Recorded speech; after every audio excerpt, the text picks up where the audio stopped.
Hello guys, আজকে আমরা চলে এসেছিলাম টাকিতে ঘোষ কাপুর স্পেশাল পাপড়ি চাট খেতে। অ্যাড্রেস হলো টাকি গেস্ট হাউস, সেকেন্ড ঘাটের একদম সামনে। কাকু ছোট্ট ঠেলা নিয়ে ঘোরেন, দেখতে পাচ্ছি পিছনে লেখা ছিল টাকি, আই লাভ টাকি। কাকু আমাদের প্লেট দুটো সাজাচ্ছেন। এখানে অনেক রকম প্রাইসের আছে, 50 টাকা, 70 টাকা ও 100 টাকা। আজকে আমি 100 টাকাটা ট্রাই করে নিচ্ছি কাকুর কাছ থেকে। দেখুন অনেকগুলো পাপড়ি দিচ্ছে, যে বড় বড় সাইজেরও আছে। একটা আলু মশলার পরিমাণ দিয়ে দিল, দেখতেই পাচ্ছেন। কাকুর ফুচকাও দিল আমাকে ট্রাই করে নিতে। আজকে আমার হাতে চলে এসছে এবার পাপড়ি চাটের প্লেটটা। এতে অনেক কিছুই দেওয়া আছে, যেমন দই, টমেটো কেচাপ, তেঁতুলের একটা চাটনি, তেঁতুল ও খেজুরের চাটনি, মিষ্টি মিষ্টি। বড় বড় সাইজের পাপড়ি চাটগুলো আছে, অনেকটা মোটা মোটা ঝুড়ি ভাজা আছে। জাস্ট মানে কাকুর কাছে অনেক অনেক আইটেম পাওয়া যায়।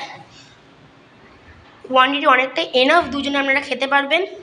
জাস্ট ইয়াম্মি টেস্ট, মানে দেখলেই বোঝা যাচ্ছে এটা। কাকুর কাছে অনেক কিছুই পাওয়া যায়, পাপড়ি চাট, ভেলপুরি, গটি গরম, অনেক কিছুই পাওয়া যায়। এবার ট্রাই করলাম গাইস, দারুণ খেতে, yummy yummy. Bye bye guys, tata.